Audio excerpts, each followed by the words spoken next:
In this video, I'm going to be roasting a quick pork loin roast, and I'm going to be serving that with mashed potatoes and gravy and steamed vegetables.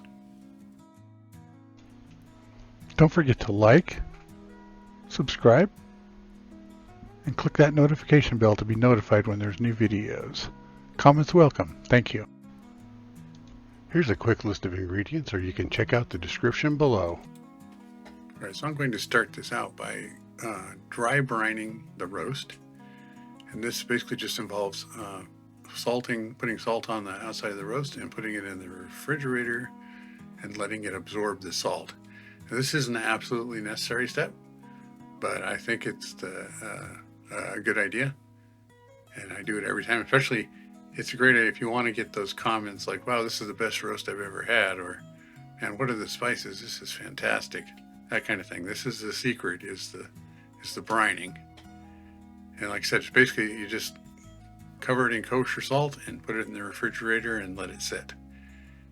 And this is a big thick roast, so we need quite a bit of salt on the outside, because you got to imagine you're trying to salt the whole thing, and the salt will absorb in through osmosis, and it will actually move to the center.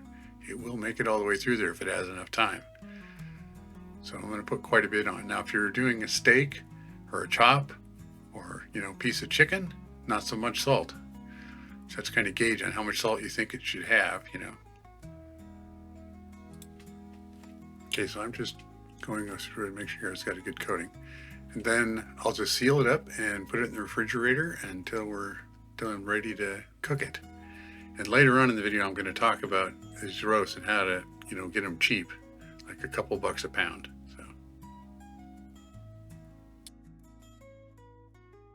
Okay, it's been several hours and it's time to cook our roast, so we'll preheat our oven to 325 degrees. Next up, I'll measure out the ingredients for our spice rub. It's going to go on the outside of the meat.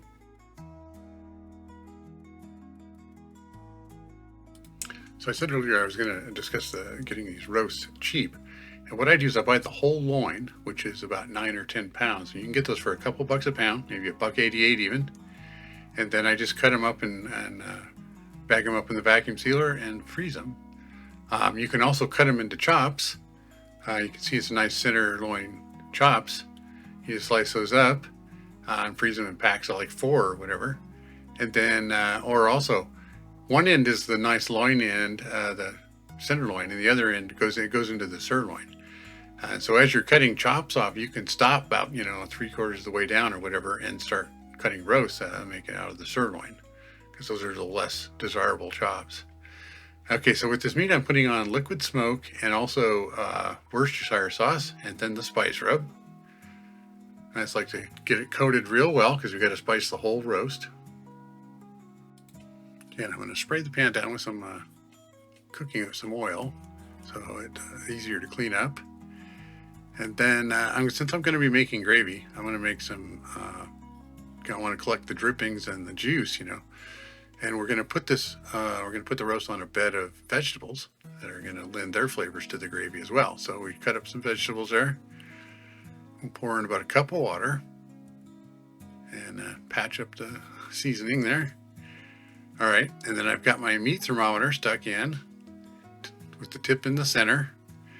And then this one I can set to a temperature, and then it will alarm when it reaches the temperature. And I'm going to cook this to 125 degrees. What we're shooting for is we're going to shoot for medium, which is about 140, 145. So we're going to pull it out early. And of course, when we let it rest, it's going to go up in temperature. And then also at the end, we're doing what's called a reverse-sear. So we're cooking it at 325 and then pull it out, and then we'll put it back in under the broiler, and we'll just sear the outside to finish it off. Okay, so we put that in the oven. We'll try it for 45 minutes. And like I said, it'll probably take like an hour and a half to cook this.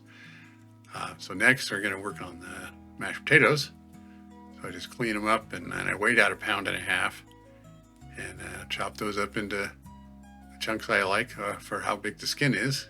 I like to leave the skin in the mashed potatoes, but I don't want huge chunks of skin. So put the potatoes in the Instant Pot there in a cup of water. And we'll seal this up and make sure we set the vent to ceiling there. And we're just going to set this for 12 minutes and let her go. Okay, so it's been 45 minutes. You can see here the roast is at about 87 degrees. Doing pretty good. It's looking all right. Not a lot of them, but a bit of browning there. So we're going to let it go for a little more, of course. So I'm going to just start with 15. And here we are 15 minutes later, and we're at 114 now. So we're getting close. We're only about 10 degrees short of where we want to be. So going for another 15. Okay, there we are. Didn't even make another 15. We're up to 125. Alarm's going off. Okay, so I'm going to pull the roast out. Then what I'm going to do is I'm going to set it off on to the side and wrap it in foil and let it rest until I want to put it back in. Meanwhile, I'm going to drain off the juice into a measuring cup, which I'm going to fill up to 2 cups, make 2 cups total. And that's, the juices and the drippings from the roast and the vegetables. Just going to make a fantastic stock for our gravy. And I'll get started there with 4 tablespoons of butter and 4 tablespoons of flour. I mix in to make a roux. Then I'm going to add in the juices. And in order to separate the fat, I usually like to use a turkey baster like this. And I just dip it in below the fat and then load some up and then squeeze it into the pan and just go down that way. Now in this case though, this is such a lean roast, we don't have much fat, so I'm just going to dump it all in. I'm not going to go through that whole thing. Okay, it's starting to thicken up, so I'll add some seasoning, some pepper mostly. I don't need any salt really.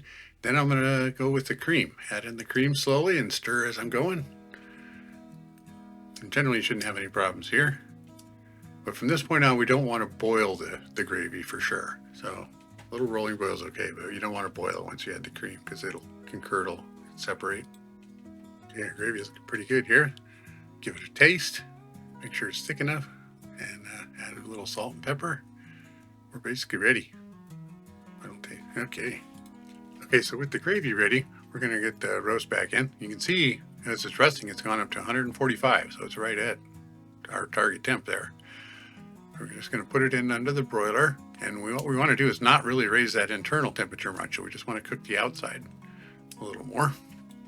Since I'm using a glass pan, I'm not going to stick it right up underneath the broiler because I don't want the pan to crack. And I'm just going to set the timer for 10 minutes. I want to make sure I don't leave it in too long. And now I'm going to do steam the California blend vegetables in the microwave. It's just frozen, 1 package. And I'll put it in there for about 5 minutes, about half the cook time, and then I'll put some butter and seasoning on it. All right, I'm going to finish up the mashed potatoes here. They've been sitting done here, but nice and hot. So I'll just drain off the water and then go in with the butter, 1/4 cup of butter.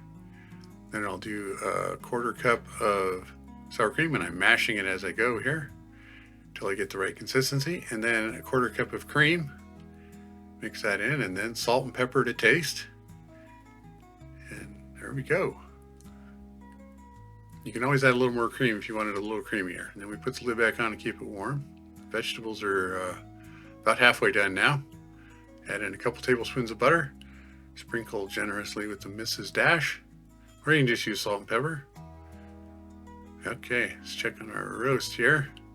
It's looking good. Actually, some of the spices have got a little dark on the top, but luckily we didn't raise the temperature much in the middle, so we're good on that. And the roast itself is fantastic here.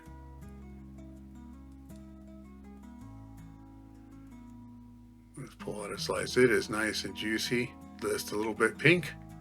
Perfect.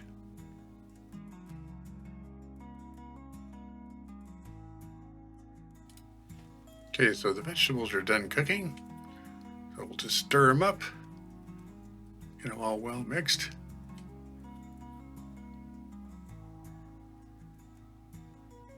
All right, meat is ready to serve here. You can see some of the juice there in the bottom, but still plenty juicy in there. We got our little mini buffet with our pork roast, our pork gravy, creamy mashed potatoes, and our steamed vegetables.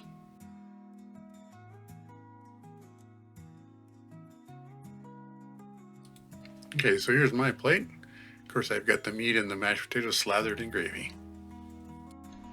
If you enjoyed this video or found it useful, please like, subscribe, and click that notification bell to be notified when new videos become available.